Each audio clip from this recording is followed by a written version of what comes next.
You spent many years in the Obama administration, and during that time we saw the increasing rise of China. What do you think the Chinese leadership and the Russian leadership think when they look at what's happening to America now?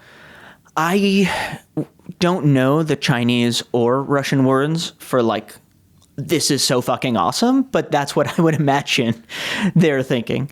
Because what we're seeing more than anything else is President Trump has total control of his party and so little control over the rest of American policy, right? Everything is feeling more and more out of control at home and around the world.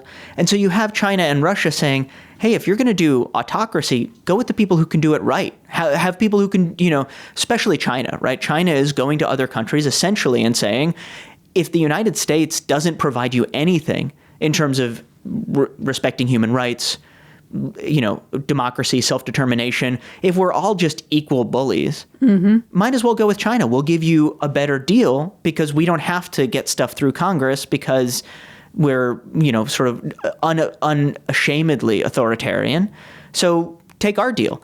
And the United States, we used to be able to say, sure, that seems better in the short term, but in the long term, do you really want to be under China's thumb?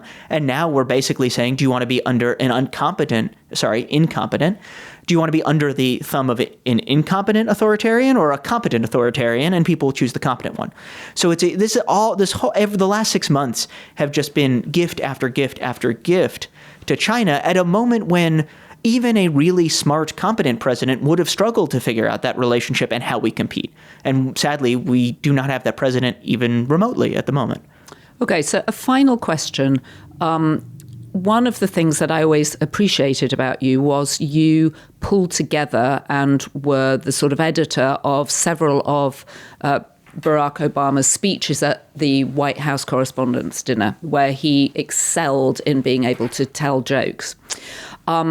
Obviously, one of those dinners has been blamed for lighting the flame in Donald Trump to make him want to be president.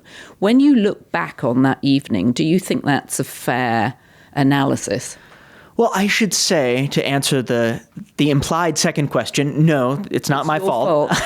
No, I had just started at the White House at the time. So I had pitched jokes for that dinner, but I wasn't holding the pen on it, and I wasn't in the room with the Trump stuff. So frankly, I wish that I could say I'd written those jokes because they were very good, but I did not write them. But I did sit in the cheap seats in the Hilton Ballroom that evening, and I had a direct view of Trump, and it was amazing to just watch him turn beet red. And it wasn't just that he was upset that Obama was making fun of him. Everybody in that room, including Republicans who went on to serve in the Trump administration and who today will tell you Trump is the best president since George Washington, were so happy to see someone take him down a peg. They were laughing harder than the Democrats. I don't think that's why he ran. I think that if you have a giant ego and you think you can become president, you run for president, right? And his ego is titanic. And so he thought he saw an opening. He thought he could win, and so he ran. What I actually think that moment reflects is that he did see something in the American public and in American culture that everyone else in that room, Hollywood, journalism, Democrats, professional Republicans also, we missed. And that, I think, is very interesting. And I do think, I always feel like the right deals with fear through conspiracy theories and the left deals with fear through self-recrimination, right? So we act as though if we had only done something differently, we could have prevented this. The closest we would come to that is saying, I do think that something was happening in the country and we dismissed it and said, this can't be true, right? I mean, Matt in 2016 said if he were to vote, he would vote for either Bernie or Trump. Mm-hmm. And I asked why, and he said, because they're the most entertaining. And I thought, okay, well, he was in 25, I think, at the time. I was like, he's in his 20s. There's got to be 5 of these people in the world. It's not going to be a big deal. And I was totally wrong. I just assumed that he was expressing a view that was very, very, only a few people felt that way. And it turns out he was expressing something lots and lots and lots of people felt. And in a democracy, you have to pay attention to what lots and lots and lots of people feel, even if you don't agree with them. You don't have to agree with them, but you have to know what they're thinking and feeling. And ideally, you need to at least hear them out. You need to listen. Because when people don't feel listened to, it's not surprising when they no longer want to be part of your coalition. And what Bernie and Donald Trump had in common was that they were both anti the status quo. Yes. I think there is this sense, and again, we're talking about an out-of-control world, and now we look back on 2016 and we're like, we thought that was out of control? I would love to have a time machine and go back there and say, nope, this is as in control as it's going to be for a decade. But that was around the time when, partly because of social media, partly because ISIS had emerged, Ebola, you name it, there was this sense that the world was spiraling out of control. And there was really the sort of ramping up of social media too, the voice of Twitter in particular. Yeah, exactly. That you could see. Which amplified it. Exactly. We're not really meant as a species to witness all of the terrible things happening across the globe every single day, nonstop. Everything, everywhere, all at once. Yeah, but it's not every good thing. It's all the bad stuff, right? So I think we have this sense that the world is substantially worse, in part because there are some things that are substantially worse, but also on a visceral, personal level, we are bearing witness to so much more than my parents did or than I did when I was growing up. And conflict drives the algorithm of social media, right? Right. I mean, it is like we have these sort of devices that we are carrying around that we're addicted to, and most of the most powerful companies in the country they're powerful because they're good at making you even more addicted.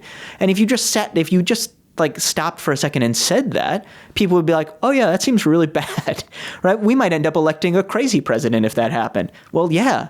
So it's not, some of this stuff is, like so much in life, kind of easy to identify the problem, and the solution is so much harder, which kind of brings us back to some of the populism, right? Which is that I think there was this sense of the world is out of control and there's a bunch of people who don't care about you and they're trying to control you. They could fix it, but they won't.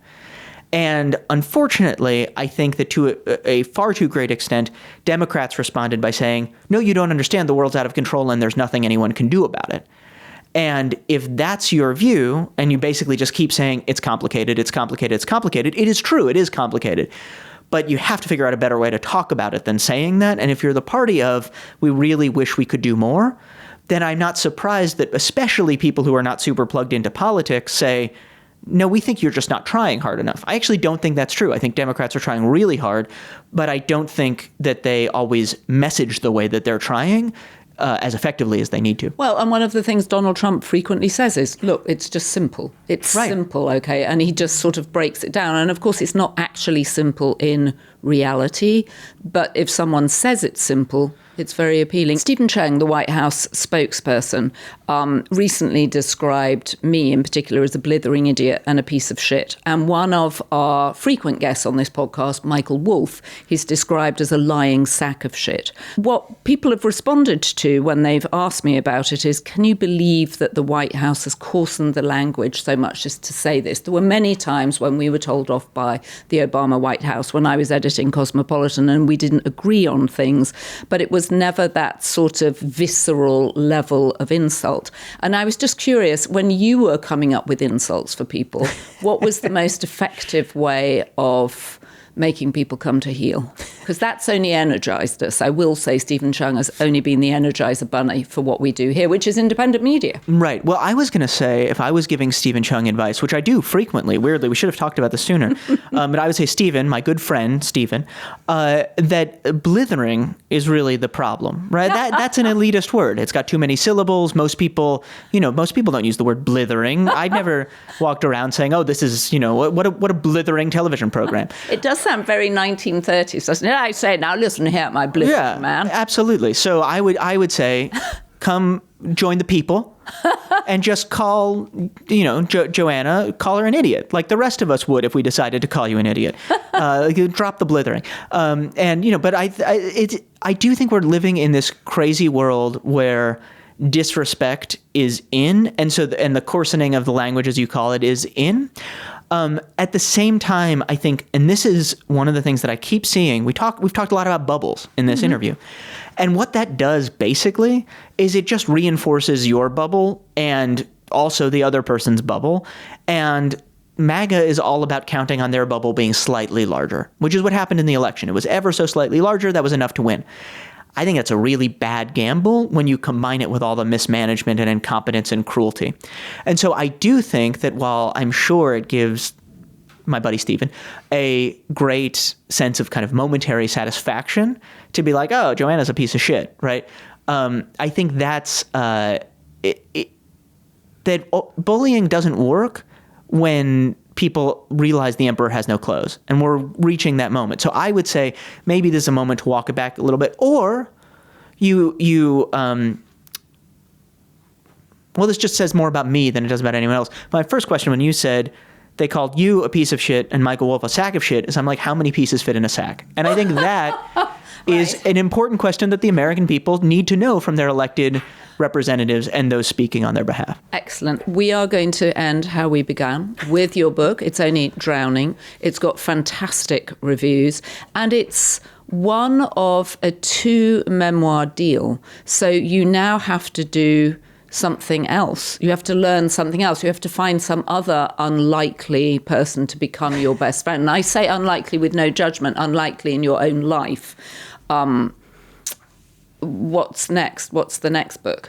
I have not figured that out yet, but I'm really excited that I get to, right? Like in memoir, you don't usually say, okay, I'll write 2 of them. You usually have 1.